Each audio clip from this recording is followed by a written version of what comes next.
as hopefully my 5th critically acclaimed show, but that's because I've taken 4 critically acclaimed shows to the Fringe and one that was fine. So yeah, and I've said to the team just before, I've never been in this room with the lights on before ever. I did not have floorboards to know about the ceiling. It's very exciting. I'll just pass it. Hello, Sydney here. I'm not on the board of Funny Women, I'm just a plain old comedian. I did the Funny Women competition last year, which was an awesome experience, and I really hope you do get to do that again.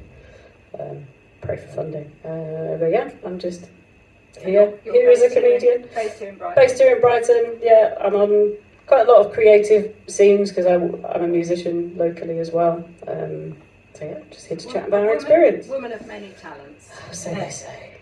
That's good. Thank you. Good afternoon. My name is Sarah Cooper, aka Scoop, and I work with creative-minded startups, small businesses and corporates, helping them get their ideas and products into the hands and hearts of the right people. So I'm very much on the sharp business commercial side, but truly believe it can be fun, playful and inspiring. That's what I'm about. Thank you. Brilliant. Thank you. Hi, I'm Nat May. By day, I run my own digital marketing and social media business, and I do graphic design, things like that. And by night, First of all, what's your name? My name is Kay Stonham. And how did you get started with Funny Women?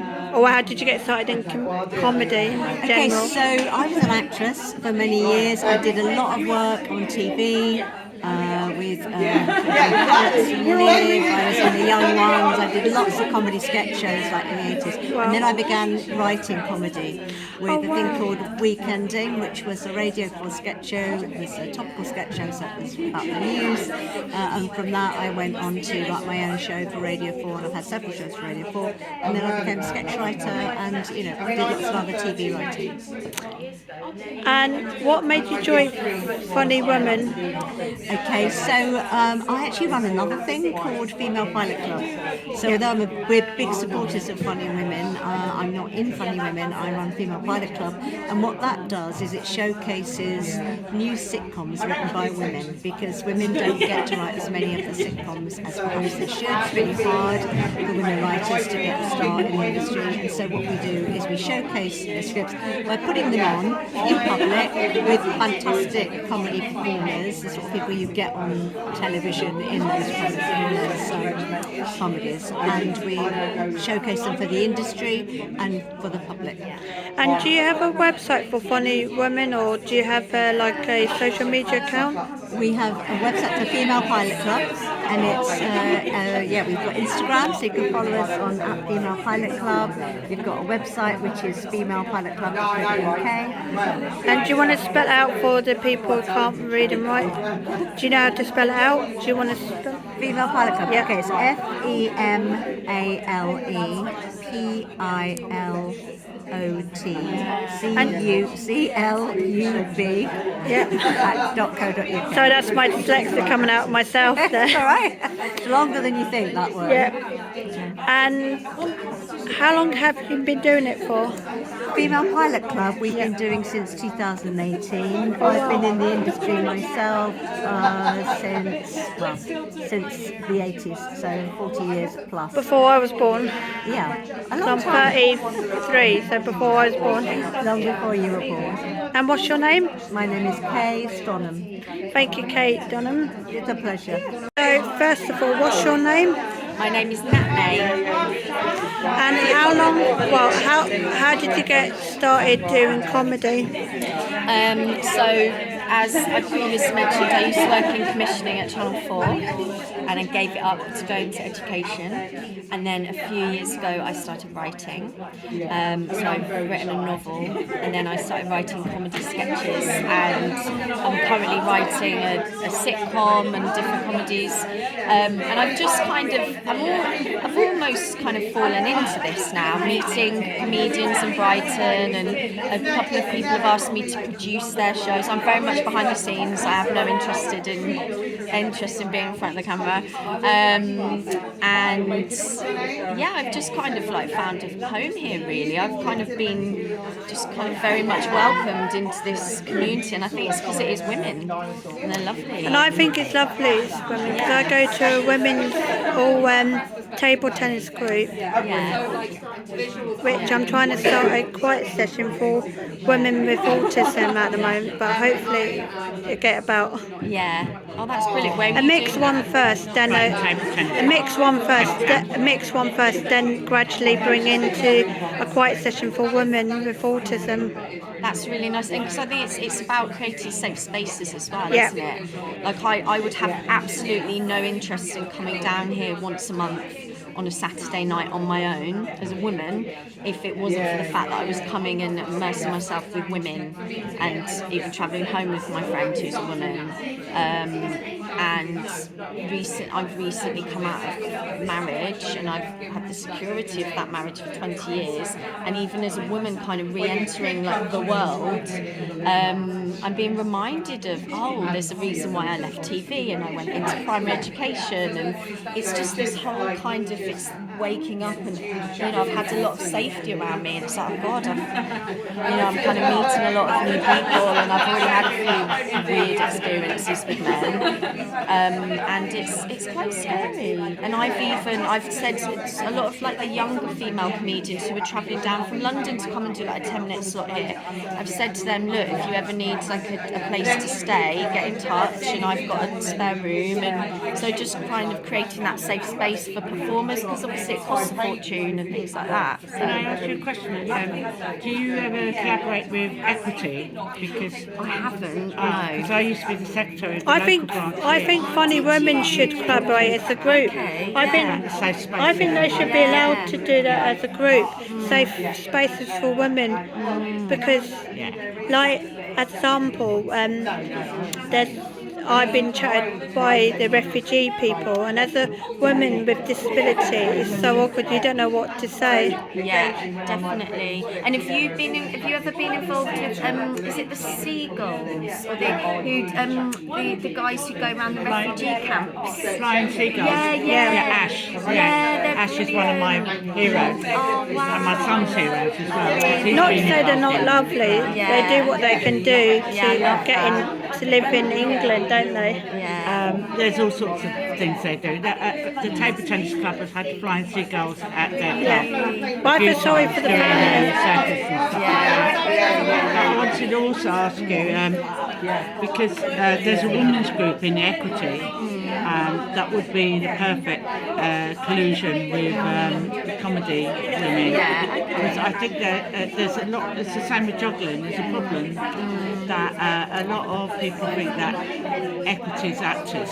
It's not. And the variety needs to come out a little bit more. And I think that there's a lot of women variety performers in Equity that need more voice. So I need to collate with the comedians. Maybe funny women. Maybe funny women would be a perfect solution, because I think they need names, and Funny Women's got its own reputation. Definitely. And they would encourage people, but there's also a branch in the women's group that here in Brighton that talk about safety and safety for women, especially because I've had experiences in my time, of course, as a juggler and things, and what's expected of women. I have asked before. And in TV. I just want to ask, what's the website, and can you give spelling for people who are dyslexic, as I am as well? So for me personally, I've got my Instagram account, which is Nat, N-A-T, _ May, M-A-Y, _ writer, and that's for Instagram, and that's it. So anyone can find me, follow me. And I've got another question, which is a bit of a I mean, I didn't let my disability stop me doing it. I think that's a really important attitude, isn't it? To say, well, I'm going to do it regardless. And I think so. I started with a course. So you wanted to do stand-up comedy? I have in the past, but my mum does clowning, and I wanted to go the other route just so I could be a little bit different to my mum, so I'm not under my mum's umbrella. Yeah, sure. So you've done clowning? Yeah. It sounds like a lot of fun. It's comedy in a way, but it's more. I call it slapstick comedy. So you'd like to try doing something different? Yeah. I would recommend doing a course. So there's a few courses around. Are you based here in Brighton? So there's a few courses you can do. There's one called Brighton Comedy Course. I did one called Ultra Comedy, which means you raise money as well. You raise money for charity. Oh, that's amazing! They raise money for it. Yeah. So yeah, it's called Ultra Comedy. It runs a couple of times a year, and then you pick a charity that you want to raise money for. So then you can let people know on social media and stuff that you're going to do your first ever comedy gig and raise some money. So you're doing a good thing as well as learning to do a bit of comedy. If you don't mind me asking, with someone with disability, do you ever find you start making jokes about the situations, what happens to you with disability? Yeah, of course. Would you want to do that? Definitely, I would. I mean, you can't not really. I'm always very conscious that I don't want my disability to be the only thing I talk about. No, so it's I not the only understand. thing I talk about, but you kind of got to use what you've got. Yeah. And I'm sure, like you've had funny situations happen, and you've got funny stories because of it. And so, I definitely do. So I think it's really good to use it, and people react well to it. And how did you get started with Funny Women? How did I? It's good. I think so. Last year they did a competition, and so I entered their competition, and that's how I met Lynn up in London. They're not doing it this year, sadly. It's always funding issues. But hey, Always the way.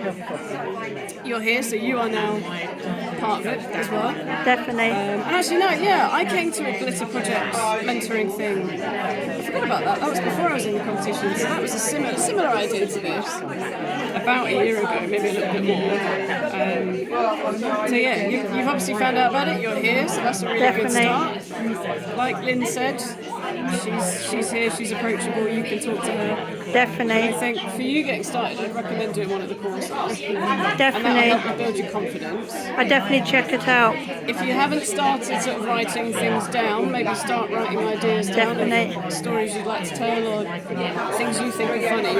Definitely. So definitely start your writing. It's never too early to do that. Watch lots of comedy as well. I think that's always... As a dyslexic, that's what I do. I tend to watch it more than write it. Yeah, but it's a good start because you learn from people and you're like, oh, okay, they said it like that and that was really funny.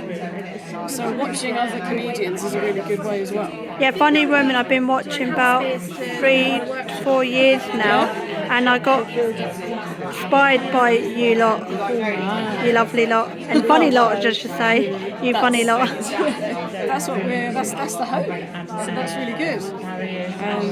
But yeah, I think, because I also work as a bit of a life coach on the side, and I always say don't let a dream go unrealised. If you've got this dream, do something about it. Definitely.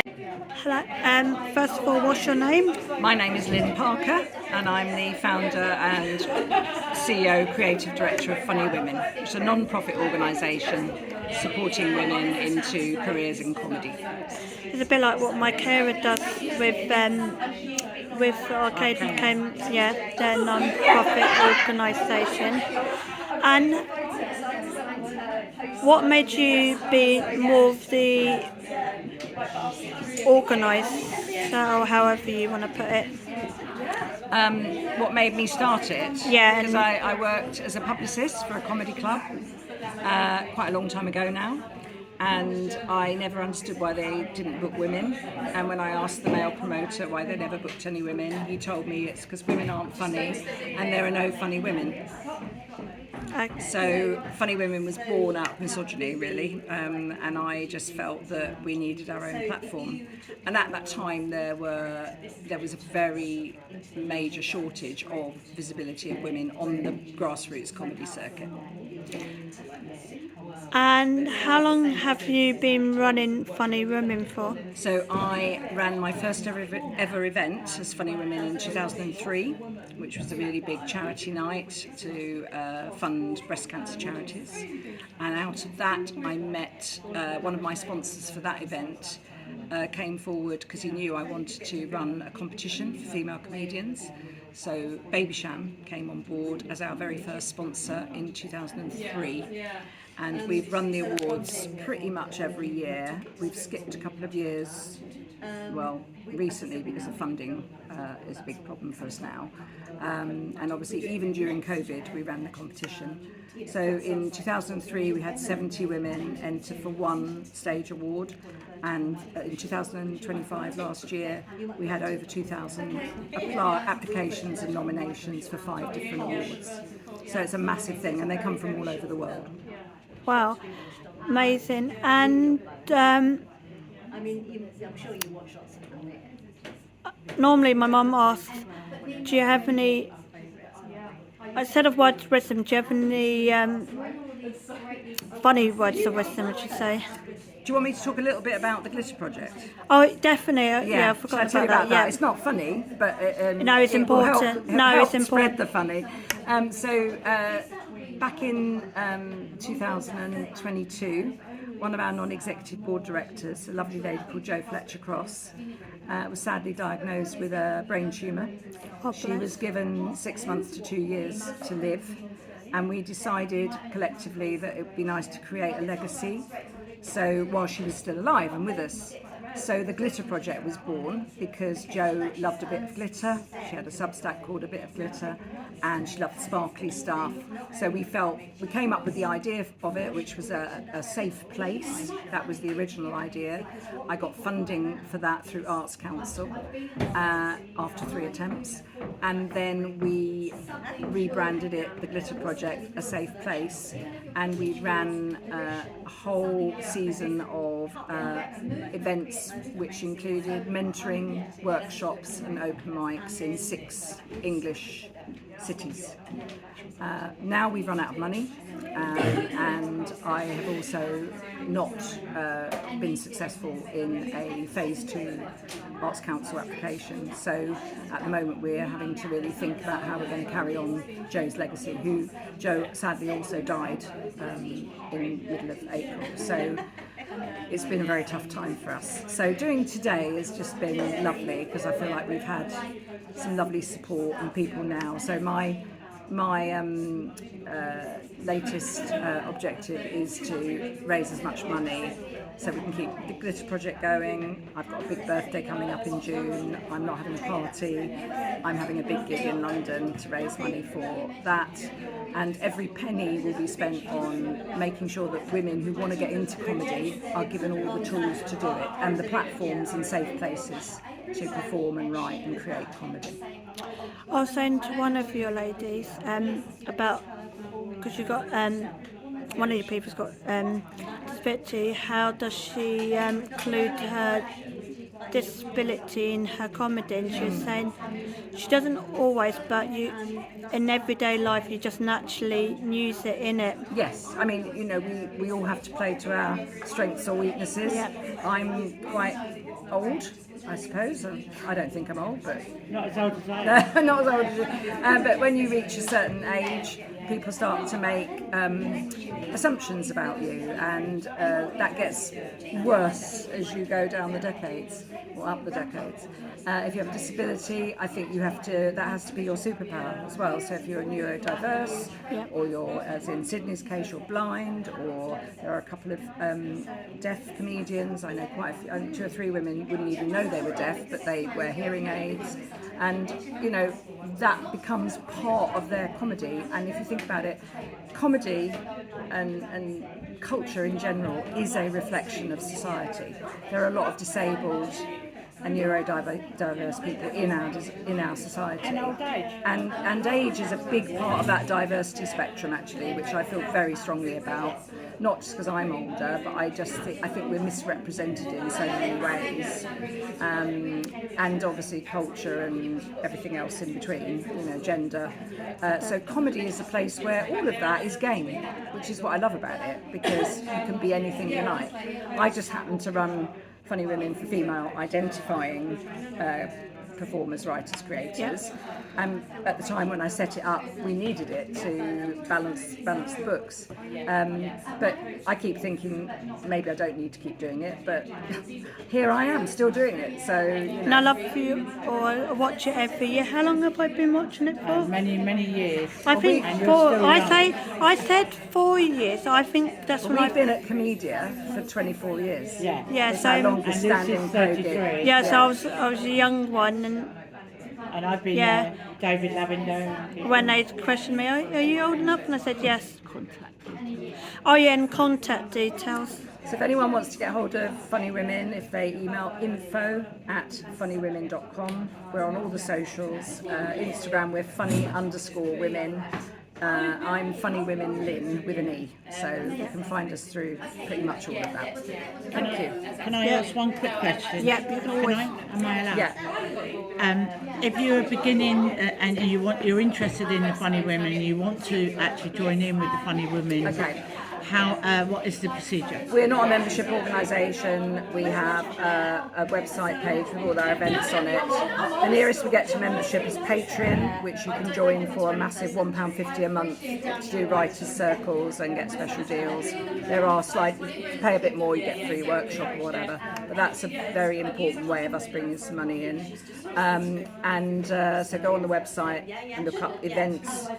They're all listed there. If you're a female comedian and you want to get into it? All on the website. Right. Yeah. The awards are watching the space. We don't know if we can run them this year because we have a funding problem. But the information's all up there on the website. www.funnywomen.com. Do you want to say your name again? I'm Lynn Parker. And check out her birthday, and it's going to a very good cause, and I think it's very commendable for your birthday to And we wish do happy that. birthday to Oh, Lynn. definitely. Yeah. And No more scented candles. No. But buy a ticket. yeah, I think that's important because I think a lot of people, especially young people, want a lot of stuff. And I said, do you know what? Giving is the most important Absolutely. thing. The It's biggest gift you can give me is to raise enough money we Yeah. can carry on this work. especially women comedian. Thank you very much. Do you want to say your name first of all? My name's Misty. And how did you get started with Funny Women? So I work for Comedia. So Big Way Funny Women is they did a regular show here and they've been doing their workshops project sort of over the last year. Well, how long have you been doing comedy? So I haven't been doing comedy myself. So I just work in the venue. Oh, you work in the venue? So I run the shows. Keep everything organised in. And I've been here for 5 years, just about. Oh wow. Do you enjoy what you're doing? I love it. I think I'm really lucky that I was able to get this job 5 years ago. It's given me loads of opportunities actually working here. It's a lovely venue, I feel. They've been very helpful. Yeah, I think there's something really special about this place. I feel it's very biased because I work here, but the people that run it are they care, which is really nice, and they care about people learning and progression. So what made you over Apple job working for the Comedia? What made you work for Apple job for the Comedia? So my job before I started here, before I was here, I was just working in a pub because that was my job when I finished uni, and then it wasn't a choice, it just sort of because I had a job, and then this came up. I always wanted to work within the live events, so it's perfect for me. So do you ever, for the Comedia, do you ever event manage them? Ever event manage them, like organise all the people coming on stage and stuff. Is that what kind of job? So do you want to explain a bit more about your Yeah, so I've got a few jobs. So one of them is the venue coordinator, where I sort of make sure everything's running right and work with the other departments. And then I'm a duty manager and a technician as well. So when I'm a duty manager, making the shows running on time and everyone's happy, performers, customers, staff. And then when I'm a tech, make sure the tech's all good and again working with everyone else. There's a lot to it, but it's quite fun. What's your name again? Misty. Misty, and if you ever go to the Brighton Committee, you might see Misty. There are a bunch of women on stage. If you like it, they're called Funny Women and they're comedians, and they do it at the Brighton Fringe Festival, and they do it at the Edinburgh Fringe Festival in Scotland. If you like it, give it a thumbs up and a comment down below.